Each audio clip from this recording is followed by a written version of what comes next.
general's orders were clear: retreat.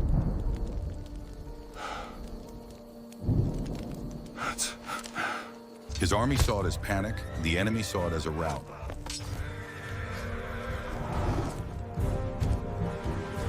For weeks, the Persian and Greek armies were deadlocked, neither daring to strike. Supplies were cut, morale was gone.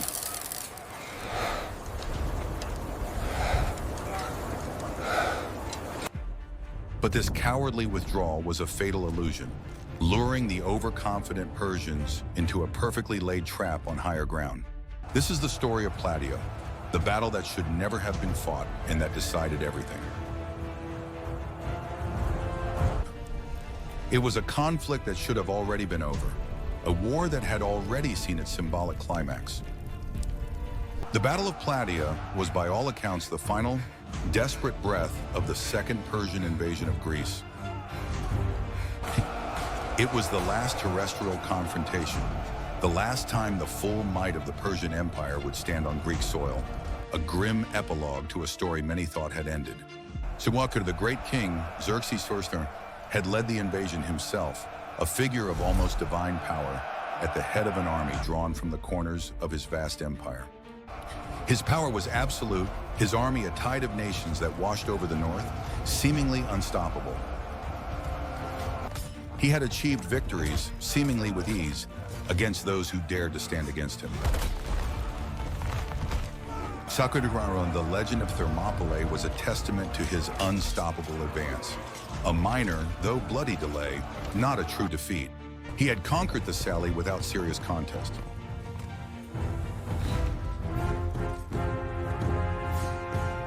He had subdued Boeotia and Euboea, adding them to his growing list of subjugated territories.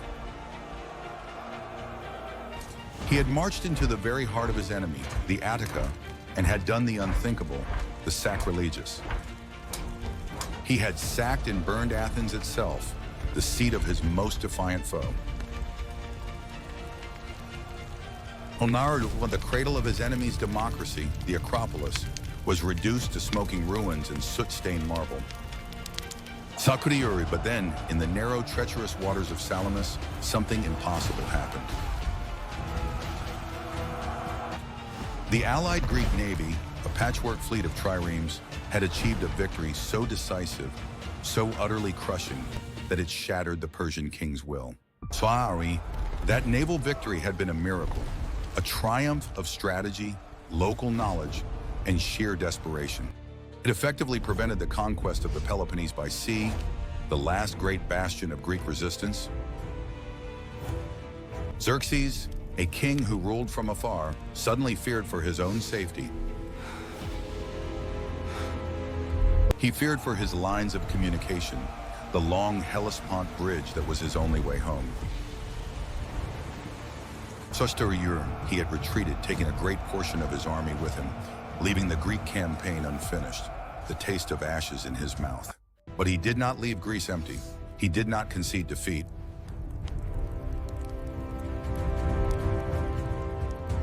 He left behind his general Mardonius, a man of profound pride and unbridled ambition. He was tasked with a simple, brutal order: finish the job.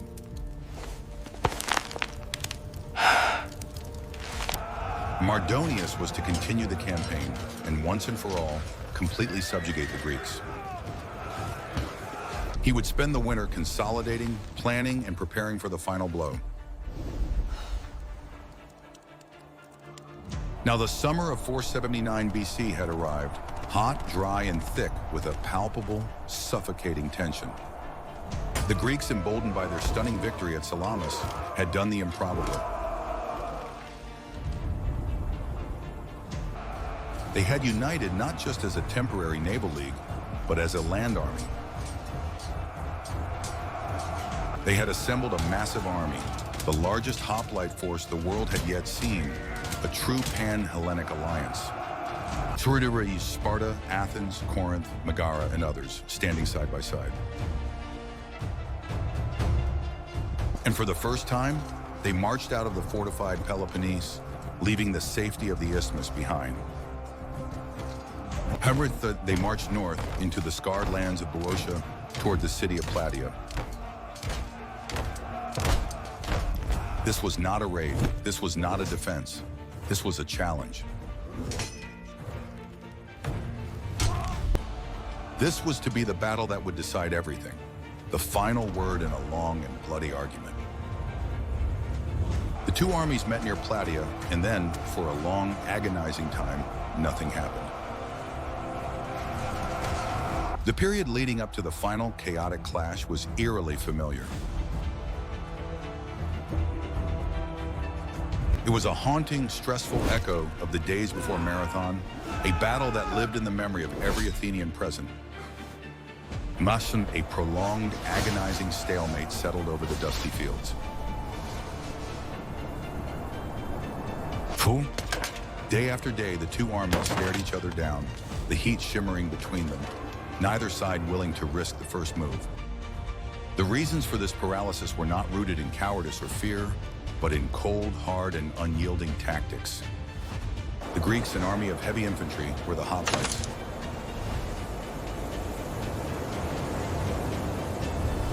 Their strength was the phalanx, a wall of bronze-clad shields and men, a hedge of iron-tipped spears. They knew that if they abandoned the broken higher ground and advanced onto the open plain, they would be butchered. The Persian cavalry, renowned for its skill in numbers, would flank them, break their formation, and cut them to pieces. To be flanked by horsemen was to be annihilated.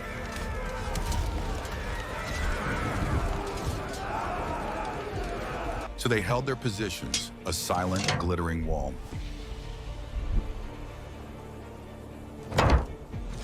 On the other side, the Persians, led by Mardonius, faced their own dilemma. Their strength lay in missile fire, in waves of arrows, and in their fast-moving, lightly armed infantry. They looked at the Greek positions, well defended, on high ground, and bristling with those terrifyingly long spears. They saw a fortress.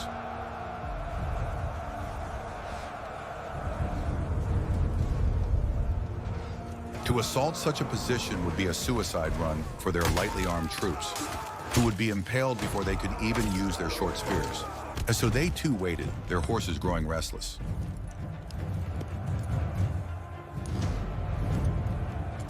According to the historian Herodotus, this waiting was a form of torture for both sides.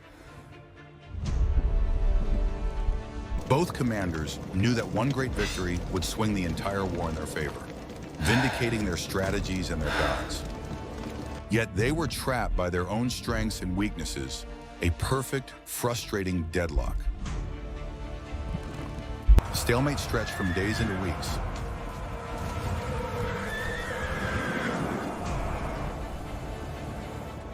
The air grew thick, not just with summer heat, but with a gnawing tension, the smell of so many men and animals confined in one place. Mardonius, however, was not a patient man.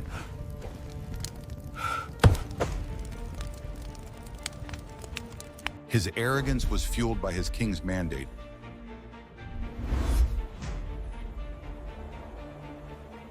He would not let this deadlock stand.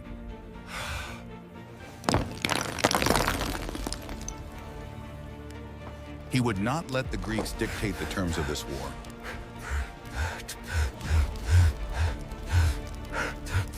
If the Greeks would not come to him, he would force their hand.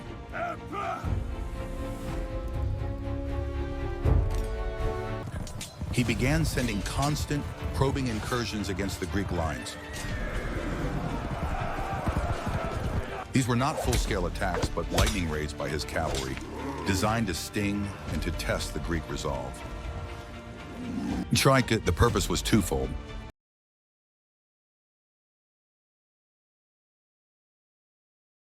First, to wear down the morale of the Greeks, to make them feel besieged and helpless. Second, and far more importantly, to cut their supplies.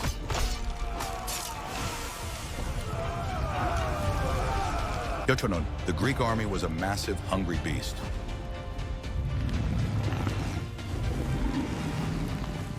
It needed a constant, uninterrupted flow of food and water to remain in the field. Mardonius's raids were surgical and devastatingly effective. His horsemen swept through the Greek rear, ambushing supply convoys, capturing foragers, and denying the Greeks access to the springs and rivers. And it worked.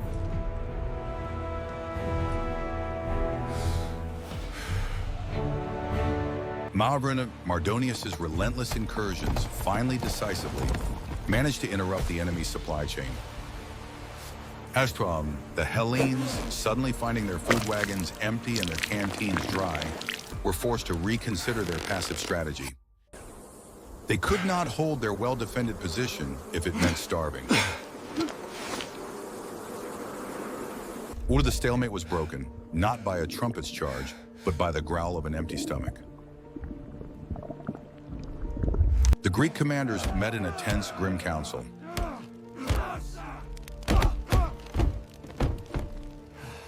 Instead of moving to attack, the Greeks decided to pull back.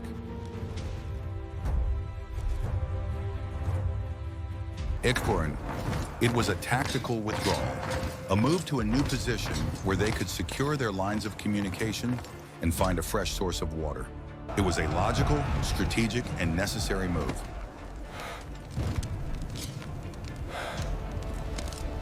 It was also the move that would trigger the end of the war.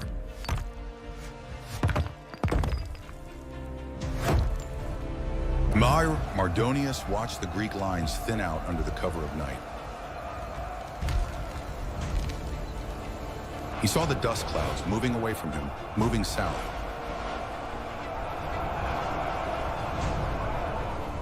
From his vantage point, this looked like only one thing.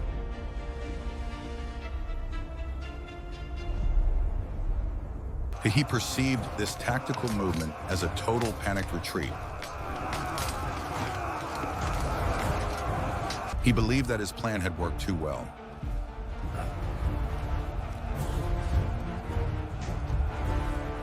He believed that the Greeks, starving, thirsty, and demoralized by his cavalry, had finally broken. He thought panic had spread among them, that their fragile alliance had shattered and they were fleeing for the safety of the Peloponnese. In that moment, Mardonius's arrogance, his long-held disdain for the Greeks, and his deep desire for a decisive victory merged into a single, fatal impulse. He would not let them escape. He would ride them down. He ordered the hunt. The Greeks, however, were not fleeing in panic.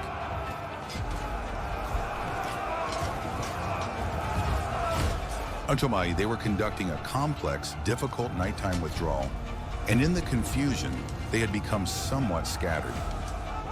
Without realizing it, they had lured Mardonius into attacking them. They had drawn the entire Persian army away from the safety of the plains and onto the broken, higher ground that favored their hoplites. And though they were still heavily outnumbered, with some accounts suggesting a 3-to-1 disadvantage, the Greeks now held the tactical advantage. The terrain was now on their side.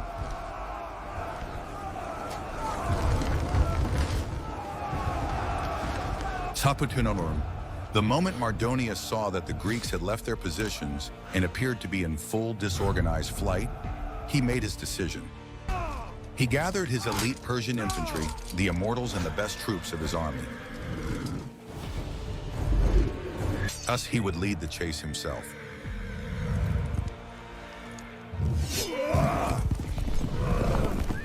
As he surged forward, the rest of his allied forces, a massive polyglot army, began to advance behind him, a slow, disorganized wave eager to join the slaughter.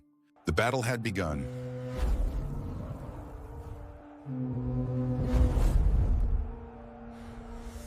It was chaotic.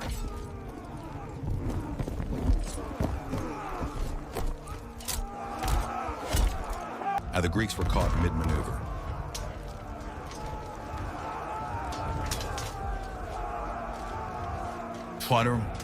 The Spartans, under the command of Pausanias, found themselves isolated, bearing the brunt of the assault as they formed a rearguard. Pausanias, the man leading the Greek troops, found himself in an impossible position. The Persian cavalry had pinned them.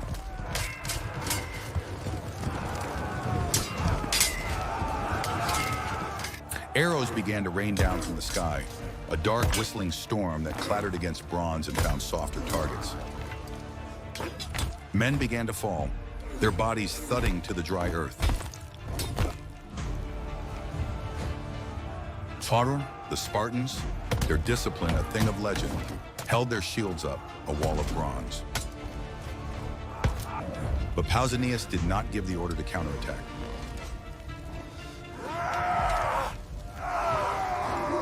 He refused to advance.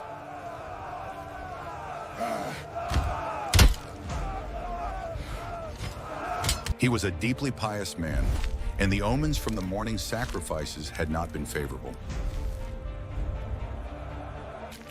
The Arrogance, the Spartan priests, were desperately trying to conduct new sacrifices, their hands slick as they tried to read the entrails of the animals, even as the battle raged around them.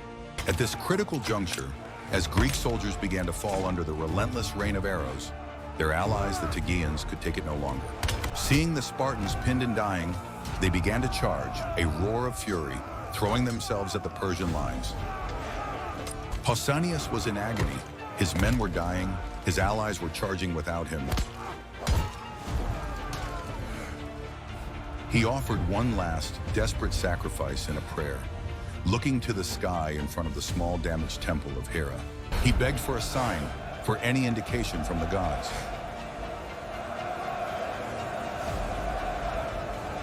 And then finally the priest shouted. Pausanias finally received favorable omens. Stood, raised his spear, and gave the one order the Spartans were born to hear. He gave the order to advance. The Spartan phalanx, a wall of bronze and muscle, lowered its spears and began to move. Not as a charge, but as a slow, inexorable, grinding advance.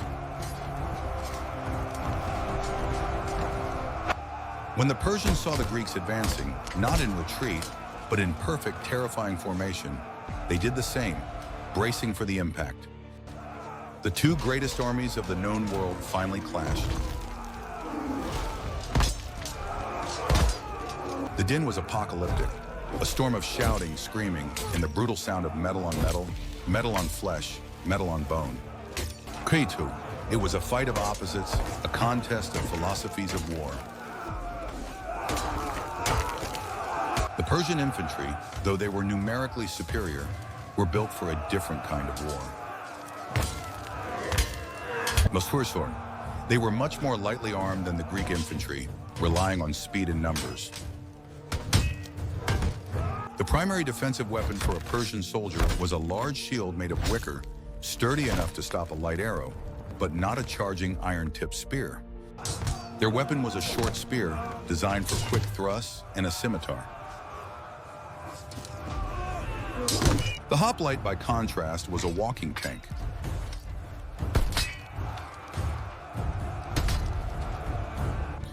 They were heavily armed, protected by a bronze helmet, a breastplate, and greaves. Their shield, the aspis, was a heavy concave disc of wood coated in bronze, a personalized defensive wall. Their primary weapon was the dory, a long, heavy spear with an iron tip, designed to be used in a formation, a forest of deadly points. Just as it had been at Marathon, this difference in equipment was a decisive, brutal factor.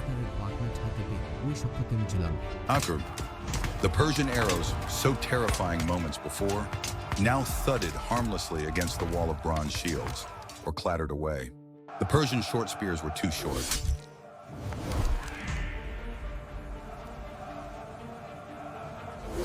They could not reach the Greeks, who were jabbing from behind their impenetrable shield wall. The wicker shields of the Persians offered no protection.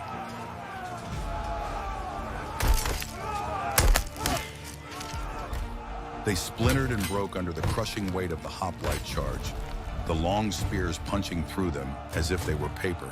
The fighting was ferocious and agonizingly long.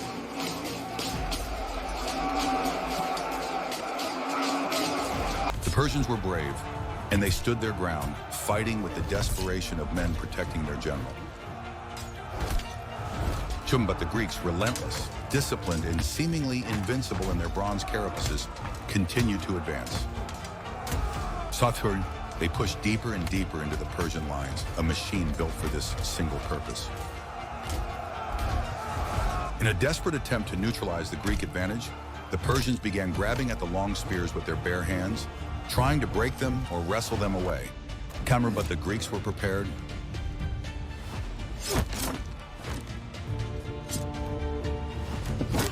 When a spear was lost or broken, the hoplite simply dropped it and drew his xiphos, a short leaf-shaped sword, and the grim close quarters work continued.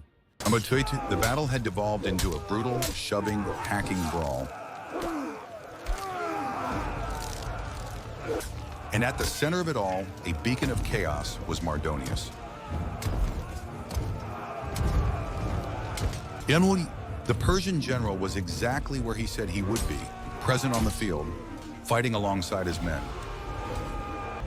He was impossible to miss, mounted on a magnificent white horse, his armor gleaming, a target of both inspiration and hatred.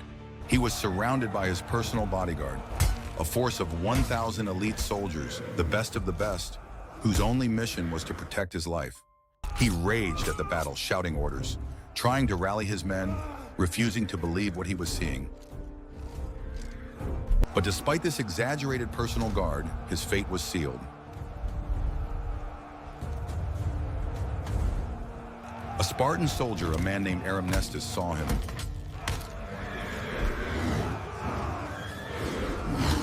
In the chaos, Arrogance, likely having broken his spear, spotted the general on his white horse. Plutarch tells the story that Mardonius' death had been foretold by an oracle, and it would not be by a spear or a sword. Arrogance, in the heat of battle, stooped and picked up a stone. With all his strength, he hurled it.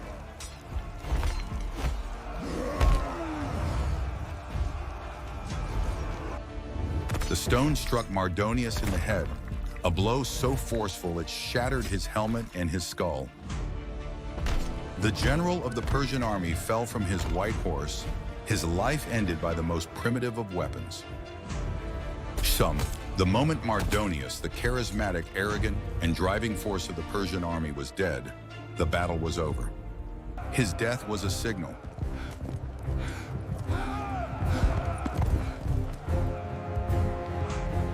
Panic began to spread through the Persian ranks like wildfire.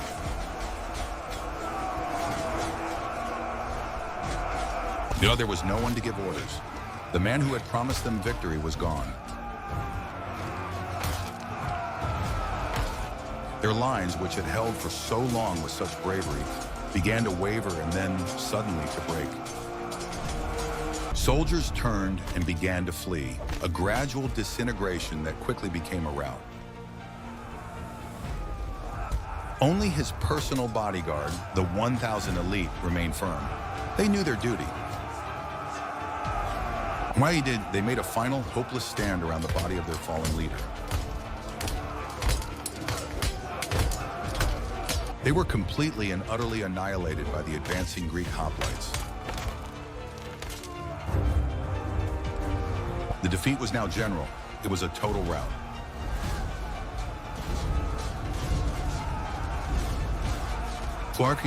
The vast, disorganized mass of the Persian army fled in a desperate panic stampede back to their camp, the only fortified position they had. But not all of the Persian army was caught in this disaster.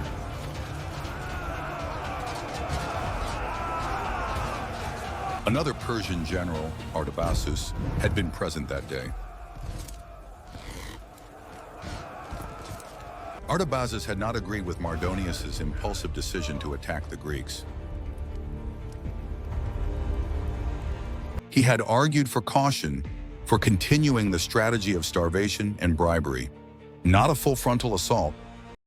He had watched Mardonius lead the charge with a sense of dread.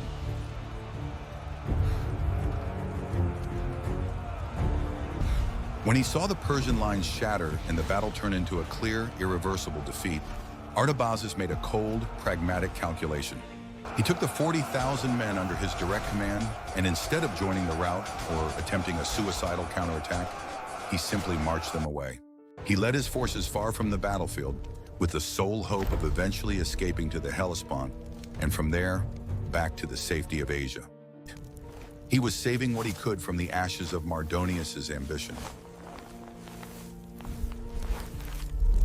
Kaffarn, the rest of the army, was not so fortunate.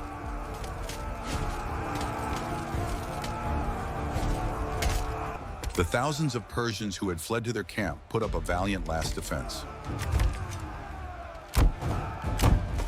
They barred the gates and manned the wooden ramparts, hoping to hold off the Greek tide. The Greeks, tasting final victory, swarmed the camp.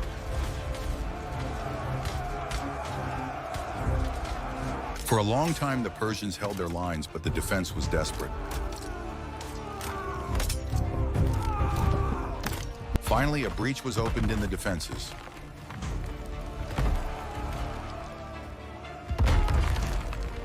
The Greeks poured in.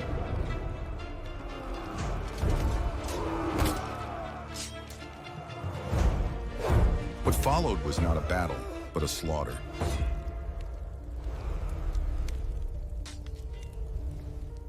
The penned-in, demoralized, and leaderless Persians were massacred by the enraged and triumphant Greeks. Of the tens of thousands of Persians who had retreated to that camp, it is said that barely 3,000 were left alive by the time the sun set. Now, the field of Plataea fell silent, covered in the wreckage of an empire's ambition. The victory was total.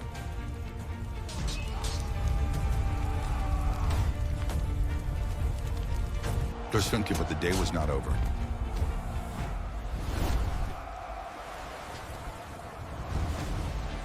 And then one of history's most stunning coincidences, on that very same afternoon, miles away across the Aegean Sea, the end of the war was being written.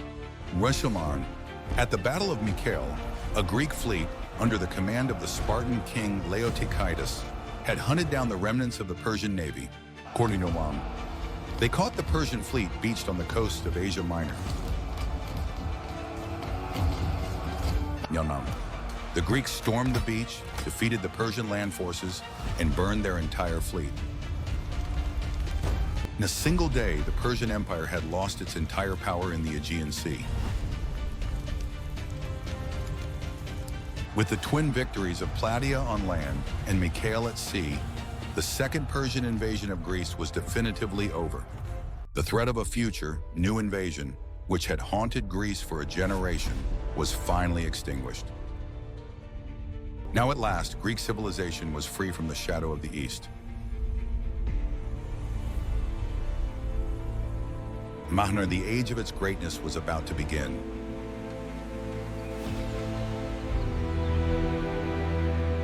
The general's orders were clear: retreat.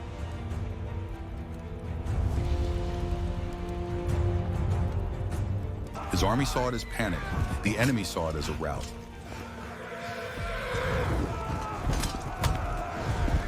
For weeks, the Persian and Greek armies were deadlocked, neither daring to strike. Supplies were cut, morale was gone.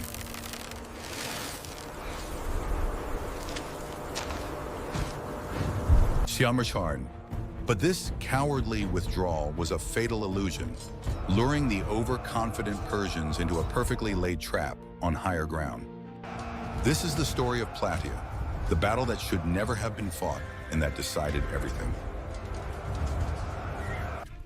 It was a conflict that should have already been over, a war that had already seen its symbolic climax. The Battle of Plataea was, by all accounts, the final desperate breath of the second Persian invasion of Greece, a grim epilogue to a story many thought had ended.